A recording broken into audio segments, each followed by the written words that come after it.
ये घटना है उत्तर प्रदेश के कानपुर शहर की। कानपुर में एक विन्नी विहार विला सोसाइटी है। यहाँ के रहने वाली एक महिला जिसका नाम एकता गुप्ता होता है, उसकी उम्र लगभग 32 के आसपास होती है। महिला को जिम जाने का शौक था। वो अपने शरीर को फिट रखने के लिए 2.5 साल से जिम जा रही थी। सुबह 6 बजे के आसपास उठ जाती थी। शहर का जाना माना जिम, जिसका नाम ग्रीन पार्क स्टेडियम होता है, वो वहाँ 1 घंटा जिम करती थी और उसके बाद वहाँ से निकली और वो गायब हो जाती है। घर वो पहुँचती नहीं है। उसका पति उसका इंतजार कर रहा था, जिसका नाम राहुल गुप्ता होता है। वो अपनी पत्नी को फोन लगाता है और संपर्क करने की कोशिश करता है, लेकिन उसका ना तो फोन लगता है ना कोई संपर्क हो पाता है। उन दोनों के 2 बच्चे हैं। दोनों बच्चों की देखभाल एकता गुप्ता ही करती थी, क्योंकि घर में कोई नहीं था। माँ मर चुकी थी, पिता बीमार रहते थे। उसका पति सोचता है कि 2 बच्चों को कैसे संभालूं और क्या होगा इन बच्चों का। फिर वो व्यक्ति पुलिस स्टेशन जाता है और पुलिस वालों से कहता है कि मेरी पत्नी का अपहरण हो चुका है, किसी ने मेरी पत्नी का अपहरण कर लिया है। पुलिस इस बात को गंभीरता से नहीं लेती। पुलिस कहती है कि तुम्हारी पत्नी किसी के साथ भाग गई होगी, पता करो उसका प्रेमी कौन है, कहाँ रहता है और उसका फोन नंबर तो होगा। इस तरीके से पुलिस ने कहा तो वो व्यक्ति बहुत टेंशन में आ जाता है कि आप अपहरण का ही केस दर्ज कर लीजिए। लेकिन पुलिस को जिस तरह से आगे कार्रवाई करनी चाहिए थी वो नहीं कर रही थी। राहुल गुप्ता बहुत परेशान हो रहा था। एक तो पत्नी का अपहरण और 2 बच्चों की जिम्मेदारी।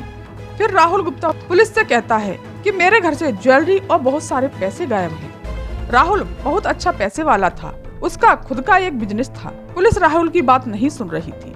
तभी वो कहता है कि एक व्यक्ति है जो कि जिम ट्रेनर का काम करता है, जिसका नाम विमल सोनी होता है, जो कि रायपुरवा के शक्कर मिल खलवा का रहने वाला है। अगर इसको पकड़ेंगे तो शायद मिल जाए। लेकिन पुलिस फिर भी कुछ नहीं कर रही थी, वो लापरवाही करे जा रही थी। तब वो बड़े बड़े अधिकारियों को पत्र लिखता है, सीएम हो या पीएम हो, भारत के बड़े बड़े अधिकारियों को पत्र लिखता है, लेकिन पत्रों का कोई जवाब नहीं आया। आखिरी में उसे एक अपने रिश्तेदार की याद आती है, जो कि एक महिला थी। वो आईवी में दिल्ली में एक ऑफिसर होती है।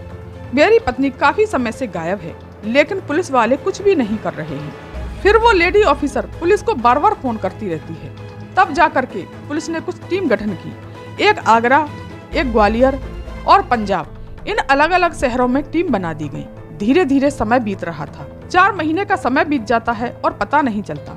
तभी 26 अक्टूबर 2024 को सूचना मिलती है कि विमल सोनी अपने परिवार से मिलने आ रहा है, तुम नजर रखो तो पकड़ा जाएगा। 24 जून 2024 को गायब था। फोन नंबर मिलाते हैं तो फोन भी नहीं मिलता। आखिरकार 4 महीने बाद थोड़ी सी खबर मिलती है। जैसे ही वो अपने घर वालों से मिलने के लिए आता है, वैसे ही उसे पुलिस वाले दबोच लेते हैं। पुलिस उसे पकड़ने के बाद पूछताछ करती है कि एकता गुप्ता 32 साल की उम्र है, तुम्हारे साथ जिम आती थी और तुमसे ट्रेनिंग लेती है, उसके बारे में कुछ जानकारी लेनी है। वो लड़का कहता है कि मेरे खिलाफ एफआईआर दर्ज करा दी गई थी, क्योंकि मैं डर गया था कि कहीं सारा इल्जाम मेरे ऊपर ना आ जाए। अपने परिवार को लेकर बहुत परेशान था। फिर पुलिस उससे सख्ती से पेश आती है और वो कहता है कि चलो गंगा किनारे, मैंने उसे मारकर गंगा में बहा दिया है। फिर पुलिस उस लड़के से पूछती है कि किस स्पॉट पर तुमने डाला है। पुलिस ने आसपास के थाने में पूछा कि क्या तुम्हें कोई लाश मिली है, लेकिन ऐसी कोई लाश मिली ही नहीं थी। पुलिस को लगने लगा था कि ये शख्स झूठ बोल रहा है। फिर से पुलिस उससे पूछती है। फिर वो दूसरी जगह लेकर जाता है, फिर तीसरी जगह लेकर जाता है। बताया जाता है कि 5-6 घंटे में अलग अलग कई जगहों पर लेकर जाता है।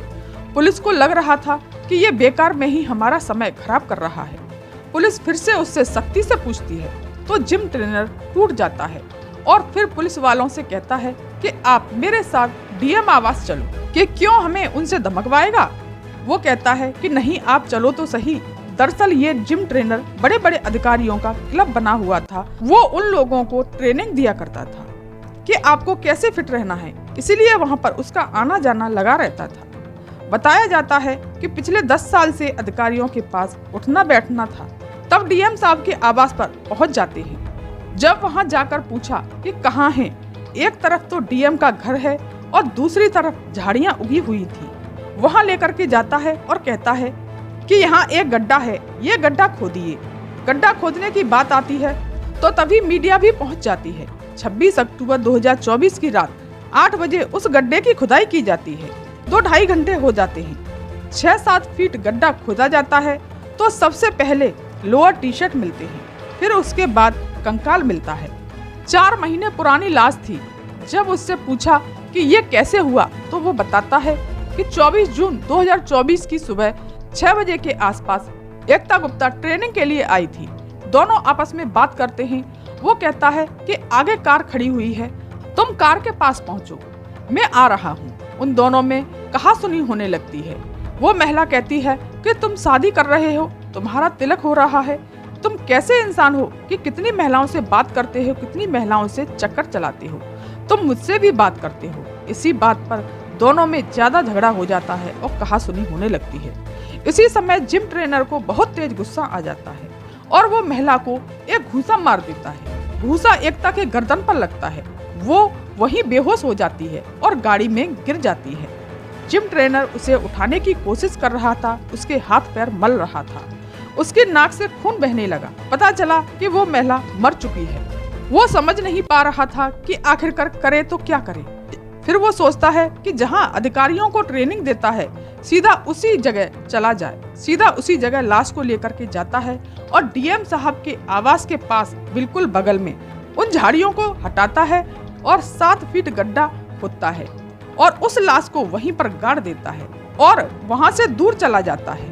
वो कहता है कि उसने अपनी जान देने की कोशिश की थी और कहता है कि उसने अपनी जान देने की कोशिश की थी। फिर वो कार को अपनी बहन के पास महोबा में छोड़ देता है और अपने भांजे से कहता है कि तुम मुझे घंटाघर पर मिलो कुछ कपड़े और पैसे लेकर। वहाँ से वो पंजाब पहुँचता है और अलग अलग शहरों में ढूंढ रहा था। उसने अपना फोन बंद कर दिया था, इसीलिए पुलिस उसे ढूंढ नहीं पा रही थी। जब पुलिस इस केस की तहरीर कर रही थी तो उसकी बहन के पास भी गई थी। वहीं उसकी कार खड़ी हुई थी। कार में टूटा हुआ क्लेचर पड़ा हुआ था, एक टॉवल पड़ी हुई थी। इसी से पुलिस को शक हो चला था कि हो ना हो कि इसी ने एकता गुप्ता के साथ कुछ किया है। दोस्तों, बहुत ही चौंकाने वाली घटना है कि डीएम आवास के पास में एक लड़की की लाश मिलना पूरे देश को हिलाकर रख दिया। बताया जाता है इस व्यक्ति ने अजय देवगन की फिल्म दृश्यम से ही इस घटना को अंजाम दिया है। कहा जाता है कि इसने 18 बार ये फिल्म देखी थी। इतने बड़े अधिकारी के आवास के बगल में ही लाश पड़ी हुई थी और किसी को कोई पता ही नहीं चला। दोस्तों, इस कहानी को सुनाने का उद्देश्य मेरा किसी का दिल दुखाना और किसी को चोट पहुंचाना नहीं है, बल्कि जागरूक करना है। धन्यवाद।